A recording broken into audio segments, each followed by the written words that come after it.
السلام عليكم ورحمة الله وبركاته. بسم الله والصلاة والسلام على الحبيب المصطفى سيدنا محمد صلى الله عليه وسلم. بتربي عصافيرك في البلكونة، يبقى خد بالك من الهوا بالليل، طيارات الهوا اللي بتبقى نازلة على العصافير. أنا هنا بوريكم القفص لسه قبل ما أعمل له الكرتون. أنا عامل له من الجنب هنا جنب واحد، ومن الجنب التاني لسه ما عملتوش. طبعا بيخدش عليهم طيارات هوا، فانا بعمل الجناب بس كرتون، ولكن من قدام لا، بسيبه مفتوح. في فصل الشتاء الشديد اللي هو فصل واحد بنزل عليهم مشمع من قدام بالليل بس، بالنهار لا. زي ما حضراتكم شايفين كده لسه القفص هو عريان، وهوريكم بقى دلوقتي ان شاء الله بعد ما هعمله.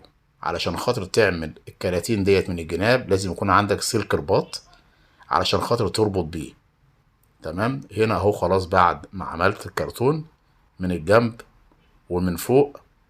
معلش مش لازم المنظر قوي يعني، ولكن هنا اهم حاجة انا عندي صحة العصفور، ان هو ما يصابش بنزلات برد في فصل الشتاء، لان بيبقى صعب جدا طبعا ان العصفور لما بيجيله برد بيعدي اللي معاه، وبقى بقى انت محتاج ان انت تعالج وتخش في موال تاني.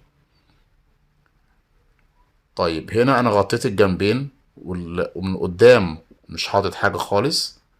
لسه احنا في شهر 11، جو مش برد قوي بالليل. تمام. في شهر 12 بقى ممكن الهواء الشديد ببدأ ان انا انزل بالليل بس كده عليهم مشمع من قدام، وبيكون المشمع ده مفتوح من ناحية الباب بس، يعني بسيب مكان الباب بس هو اللي مفتوح. تمام. زي ما حضراتكم شايفين كده الاقفاص عنده كلها هي من الجناب في كرتون، ومن قدام مفتوح بحيث ان انا اقدر اشوف العصفور منه. في نفس الوقت العصفور يقدر يبص بيه على الدنيا قدامه، الدنيا قدامه منورة، ولكن مصدات الهواء من الجناب مقفولة.